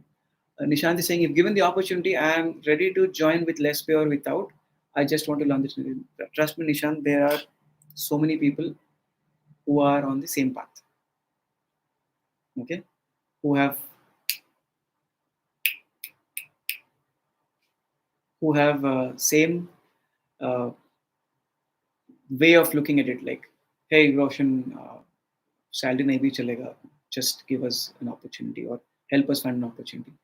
But think, look at it this way: somebody who has given is giving you the opportunity, they are giving you the time and the effort to give you that work, to help you with that work, to manage that task.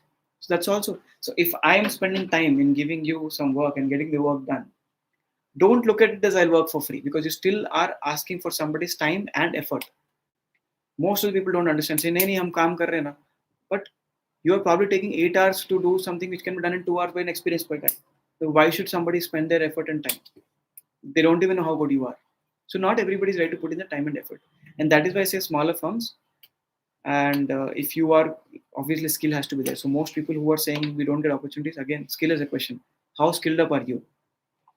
How many interviews have you done? Have you tried mock interviews with your friends in Salesforce ecosystem who can tell you that, ha Roshan, you are actually ready. You just need one opportunity. Like picture mein you've seen, na? Ek chance. In Telugu movies, there's this movie, I don't remember. Khadgam. It says the hero keeps asking for one chance, one chance, one chance. And when he gets that chance, he probably will make it because he has a skill. But without skill, chances will not help you. What's the point? There's no point. So, Nishant, that's what I'll say on a lighter note is, it is not free. It is still time and effort that you're asking for. And for somebody to invest their time and effort, you still have to weightage, have a strong enough profile. And I've already like repeated 4 or 5 times now how you can make a strong profile with your social profile, with your real use cases, blah blah blah, community access, presence, all of that combining, for somebody to say, hey Nishant, you know what, I like you as a person, or I like your efforts, come on in, I'll help you something. That happens. It has happened. It takes longer.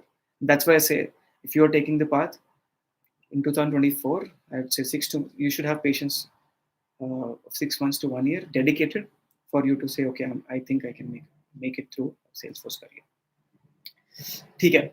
Jyoti is saying, I do have solid experience in customer facing. The problem comes when I'm applying. Okay, this is for a previous, when Jyoti was asking about account manager and SDR roles. She says she has a solid experience. Problem comes when applying the resume ATS. Okay, Jyoti, you're using a lot of jargon which I don't understand. But like I said, uh, maybe once we are with all your permission, we are going to put you in the community, and we'll add people who can answer these questions better, because like I said, I don't have full context of how these roles are really hired for. So maybe I'll get somebody who can better answer that question. Okay, yeah. In comments it's hard, so we'll have to go to a community, like a WhatsApp community or a Facebook group. ठीक है. Again, Ashwar is asking, is consumer cloud having good future? Could you please? Consumer goods cloud, it's very small percentage. Okay. I would not say consumer goods cloud is going to break the path and open the doors of every company and every role for you if you got. No. It's a good to have, because whenever you're doing something very unique, special, like I was saying, commerce cloud is for again, I forgot the name of the person. Okay, Mayank is helping. Mayank, are you my school friend Mayank, or are you some other Mayank? I don't know which Mayank are you, because that's also Mayank Sharma, and he's been answering all the chats diligently with all the. Okay, there you are. So Mayank Sharma, who's answering those um, jargons, is somebody who we studied together back in 2004 and 5. So thanks, Mayank, for joining and for helping others, or helping me understand those. Okay, ATS, type of resume. Okay, it's a scanning software. I see. Okay. Anyways, so yes. Um, Ashwarya, so yeah, CG Cloud. CG Cloud is not going to break away everything. It's nice to have anytime you do a special thing it's in your profile. It helps you have that extra, like benefit or advantage when when somebody has to choose between 2 or 3 people. Right. So yes, if you're getting an opportunity, absolutely please work on it, but don't work with an expectation of your life will change upside down after working on a consumer goods project. Okay. But yeah, if you're getting a chance, please do it.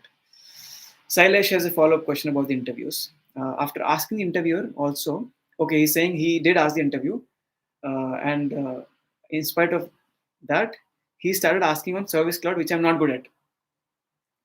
Salish, if I were you, I would tell you, I will tell them very honestly, like, look, I repeat, this is what I know, and this is what how I can add value to your organization. Salish, I know you're a senior, so I think as a senior, you can absolutely say this. That, hey, let me please. I mean, I want to repeat this. That this is the area in which I can help the organization, and this is the kind of job role that I'm good at, or want to be good at.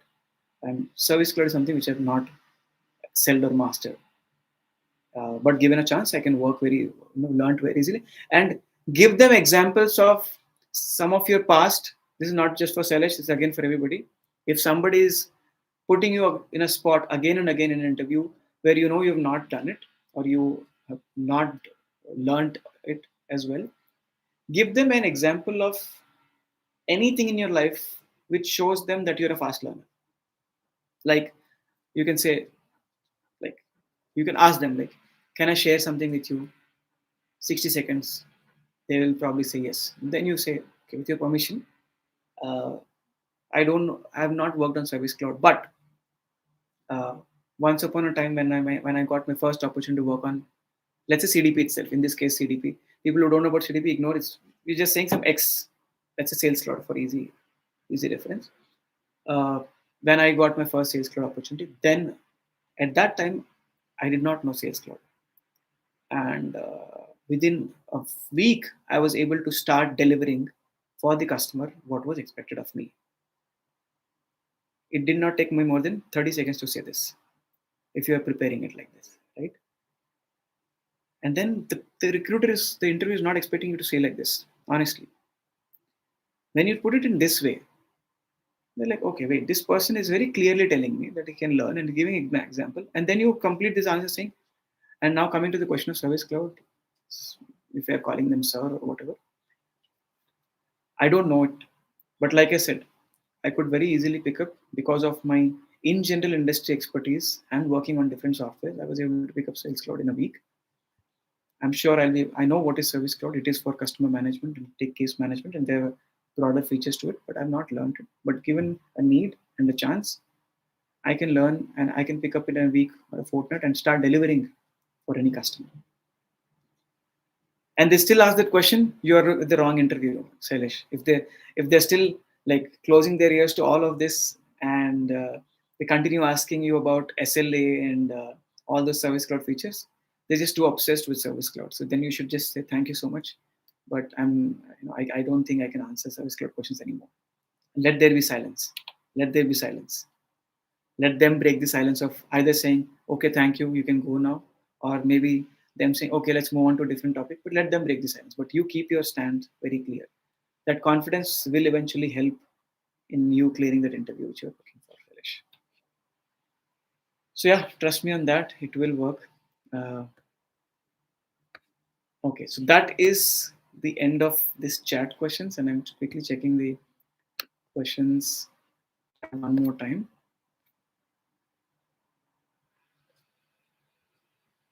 Okay, I think we've finished the chat box here as well. Okay, quick time check. We are at 11:45. If people are not here, here's something which I wanted to pick, and maybe if it helps, I have a few questions here which are interesting, and I want to pick them for for for this audience. It'll because this is a good mix of all kinds of people. Um, there's a question of, can somebody with more than 10 years of experience move to Salesforce? Okay. What are the prospects? If yes, is developer path advisable, or what other roles do we look up to? I don't know how many of you relate to it, but I'll say the more the experience you have, the pros and cons are you already have a certain amount of CTC, which you cannot go down from. In most cases, you only can go higher. But I can say is, please be open when you're moving from a different technology, or when you're not fully into that role, but you want to get in there. Please do compromise on taking the same salary, but with a promise of what to expect in 6 months and 1 year. So, like that 5 lakhs, 8 lakhs example which we discussed, if you are 5 lakhs, tell them clearly, okay, 8 lakhs is what I need. Maybe once I belong to this role, but I'm open to move at 5 lakhs as well. Don't think that, because people have this notion about, if I'm moving a job, I should have at least 20% hike, 30% hike, 40% hike, without which my future job is at risk. HRs will not accept my profile. All of that is changing. Honestly, this nobody really cares about what was your previous hike. They will ask you a question and you can answer. Yeah, I was moving my profile, or I was changing my job, or I came from a break, so I compromised on my salary at that time. But that's it. If you be honest about it, there's no question about it, because you are getting into a role which you want to get in. So anybody who's senior 10 plus, whichever plus, that's one thing which I can absolutely say. Developer path after 10 plus, not so advisable, because it may not fetch you the salary that you are looking for. And that is the only reason why I would say at that time getting into development role can be tricky. I would say more of a managerial position or a customer facing position is what will help if you're coming from a different industry. So anybody who's coming from a non IT or any other industry, your customer facing skills, if you have, or the industry experience that you have, please use them. And on that note, I want to again add this point: transferable skills. Everybody, when you are working in some other job, you do pick up some skills of customer facing skills or support skills or sales skills. Please try and identify those skills which you can continue using in your next job as well when you come to a Salesforce role. Don't think I'm absolutely new and I know nothing. So I see a lot of people here. Yes, there are people who are from like starting from scratch, but most of you, I think, should look at your transferable skill from your previous job, which you can use at this job as well. Okay, on that note, I want to just see, go to live chat again.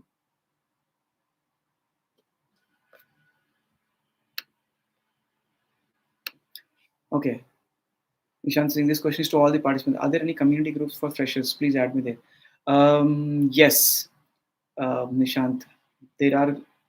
There is a WhatsApp group for the Hyderabad Trailblazer community where we do all the events and quite regularly meet in person as well. That's something which we will probably share on the group as well. So we are, like I said, planning to create a WhatsApp group for uh, all of you and others who are not here.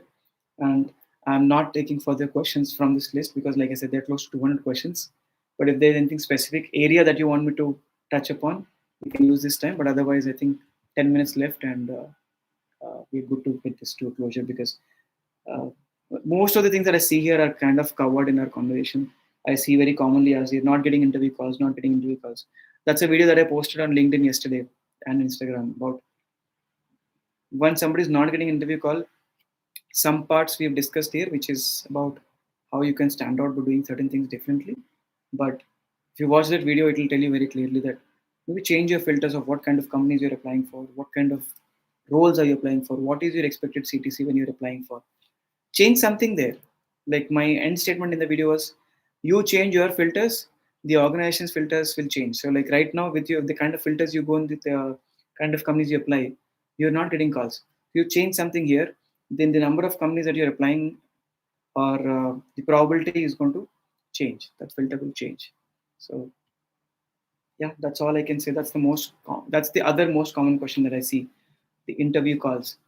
And before I let everybody go, I'll say this: thank you all for joining and staying with me all throughout this 1.5 or 2 hours. We want to keep this more often and keep it live. So those questions which we asked you to submit helps us understand, and we will still take some of those questions which are generic and maybe put out on our channel. So please do subscribe to the Salesforce Club on LinkedIn, on YouTube, and on Instagram as well. We'll share those handles. We'll create a group, and hopefully we keep doing this more often. Maybe shorter durations. We don't want to put 2 hours. We'll put a 1 hour, and maybe on a weekday. And it's ironical that close to 200 people have put in their question, but not. See, this is what I talk about. Okay, stay with me. Out of 200, there are good chances that I'm going to remember your names. And if I have a hiring opportunity with our firm or with some other firms that I know of, I'll probably remember Nishant much better than somebody who's put in a question in this list and not joined. And these are small things which make a difference. Like people could not, for what I'm assuming this is my assumption, that uh, some of them may have genuine reasons of why they could not make it, but like so many of them not here, I'm pretty sure they're sleeping, or they thought, okay, it's YouTube, we'll maybe watch it later, or whatever the reasons are. But for me, as somebody who's in a position of being able to help you with your careers, or blessed enough to be able to help you with your careers, either by answering or by referring or doing whatever I can, why are we not meeting? Like, why are those other people not here and talking to us? Like, because Nishant is here. Next time onwards, I remember Nishant. And others who I remember here, the names that I'm taking. So if you're wondering why do I know the names of Aishwarya, Nagendra, Sailesh, is because they just showed up more often than not through the community or other places on LinkedIn, right? So it these small things make a difference. And Jyoti, I don't know if this is if the same Jyoti who I know 3 years, 4 years ago, who used to work at Salesforce in a certain customer facing role. I don't have the full name here, but if it's the same person, then I remember that person. So there is a good chance that people remember you, and then that credibility also helps you. That's what Aishwarya was mentioning. Like you showing up makes a huge difference. Let me put it that way. And on that note, I suddenly see there are more people who have again like joined us in the live session, but we are not. I think we are going to stop answering these questions. But I just want to appreciate for you to show up on a Saturday morning. Uh, Maybe you're in your bed with your earphones, just listening. That's the advantage of this. You don't have to show up your face. It's just me who has to come here, get ready, and stand in front of this sleepy weather. But I'm glad we did this. Our first YouTube live is a success. We went through without any obstacles, and I'm glad about it. For more career questions and all those other things which we want to bring to help you become better in your Salesforce careers, please do subscribe, and I'll hopefully see you more often on the channel and wherever else we can keep meeting. Okay. Thank you. That was me, Roshan Kotla, and please do connect with me on my LinkedIn. I'm quite active on LinkedIn and Instagram and Twitter. You can also see us. I'm gonna put, so you can also see my handles in the questions section or from the club in the comments. Those are the links, and we'll see you more often. Okay, just before we leave, okay, Pawan is saying, okay, yeah, if I can ask you, like your takeaways, what you learned, what you liked, put them in comments, and I'll definitely go through. I'm reading most of them, but I'll definitely go through them and know learn from it to make it better, or keep doing it if it's helping. One thing I see is Nagendra. Okay, thank you. There. Thank you so much. Pawan says, thank you for the session. It was great. Learned a lot in different scenarios. This is exactly what happens. Pawan came for one situation, but through others' questions, also you learn. And this is why I was asking people to join on time. Through what I answered for Sailesh, you don't want, when in future, if you're in a similar position, you already know that we have discussed this kind of situation and you are at an advantage. So it helps because there are different kinds of people. Shailesh is 15 plus, 14 plus experience. There are people who are 1 plus, 2 plus. There are different kinds of people, and that is the beauty of such live sessions we do. But Shoaib Ali, okay, I think I know this Shoaib Ali again. I know admin, I'm not good in coding. What should I focus? If you want to become developer, without coding, you cannot focus. So you'll have to rethink Salesforce if you want to continue in Salesforce development role. You have to at least have the understanding better. Like AI is growing. I've seen GPT, Chat GPT. Yes, code you are able to get help from GPTs, but if you don't understand the concepts, development concepts of how it works, how you debug JavaScript and LWC, it's hard to become a developer. Sure, let me be honest. And just with admin, you'll have to really try a lot of unique ways of whatever I mentioned in the past. You should go watch the video, fast forward, whichever way. But I've already covered it like 3-4 times, Shoaib. If you were here, I hope that helped. But if you're not, maybe we'll repeat it next time. Just go watch the entire video, is what I'll say. You'll find some situations which will match yours. Please, everybody, subscribe. I hopefully will see a bigger count on subscriptions. Nishant is asking, just curious to know, are you working on the weekend? Uh, I do Saturday morning sometimes. I want to do these sessions honestly on Friday evenings.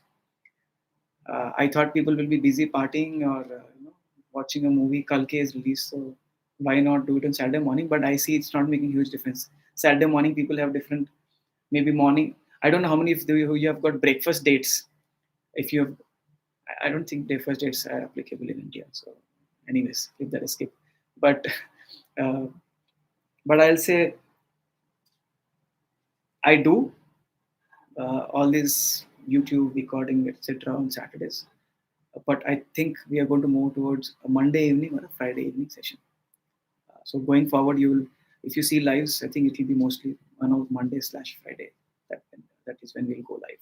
So if you're missing out, you'll obviously have the recording to go and look back at. All right. Okay. Modifying my resume again. Yes, Salish. Resume modify. Nishant is motivated to go ahead and learn Salesforce. Okay. Thank you so much for sharing your takeaway. Mayank is saying ability to break down the problem. That is interesting, Mayank. Is the key skill for development roles. Oh yeah, that's an answer to somebody else's question. So thank you, Mayank, for adding all that value. And it's beautiful how we always find somebody. So Mayank was not invited for doing this. He came here for by himself, but he's already helping. And in the past, if any of you have joined our past sessions, we've always had some people from our known community. Like one of you, like for example, Salesh could be there next time answering some of the questions which he already knows, right? So it helps, and it's beautiful how people come on their own and do the selfless work. So thanks, Mayank, again for all your time and constantly answering people's questions. And on that note, I'll actually let you all go. Thank you so much. Please do subscribe, and I'll see you next time. Thank you so much. Bye bye. I'll let you all go. Bye bye bye, and then I'll close this.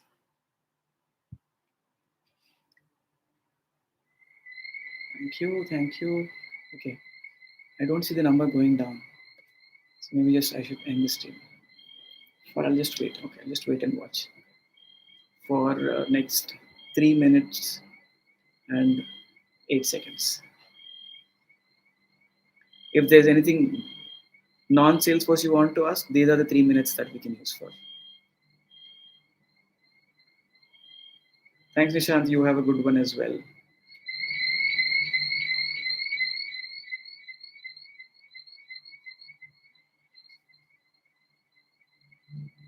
Okay, we are putting more comments there. Please look at that.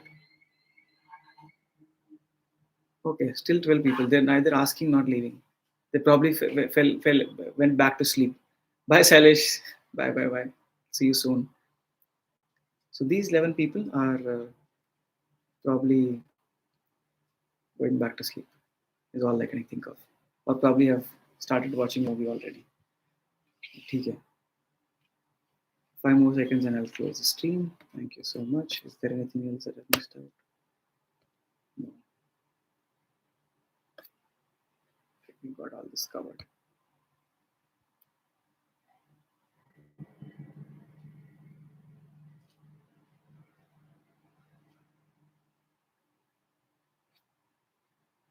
Bye, Bagnesh. Oh, just waiting to end the stream. Okay, Pawan, I'll do that then. Oh, Bharat is also still here. Thanks, Bharat. Good to see you here. I hope it added some value to you as well. Aishwarya is still here. Okay, so people are still waiting to just end the stream. They want to like make sure you're still end to end. Okay, I'll let you guys go. Okay, Sumit is still typing. Great session, bye Roshan. Thank you. Maybe there's a small delay. You all typed, but I'm now reading it. And by the time you listen to this, there's like another 5 second delay. But okay, thanks for all the comments. And if there are more questions, you can keep asking them on the social platform. Okay, so 159. Let's just give it a round off. I started at 10 sharp. We'll close it at 12 sharp. Another 60 seconds. The stream will still run. I could have showed you the nice weather outside. Waiting for next session, Pawan. Yeah, I hope we'll do more often, but maybe not on Saturday mornings. We'll see. But yeah, Pawan, I think you were the one who talked about Commerce Cloud. Don't give up on Commerce Cloud. I'll just say that again. Please continue and add more skills. Don't just skip. Last 30 seconds. Please share an email if you can share the links for review. Oh yeah, I think we'll put that in the group. So we are going to create a WhatsApp community. I hope that should be okay with all of you. It's we want to restrict or have dedicated career discussions, let's say, and see how it goes. So we'll put the links again in the group as well. But yeah, we'll send an email. For now, we'll send the email because creating the group is gonna take some time, and it will be next week. So yeah, we'll do that. On that note, 2 hours of this. I'll see you soon. Thank you so much. Bye bye.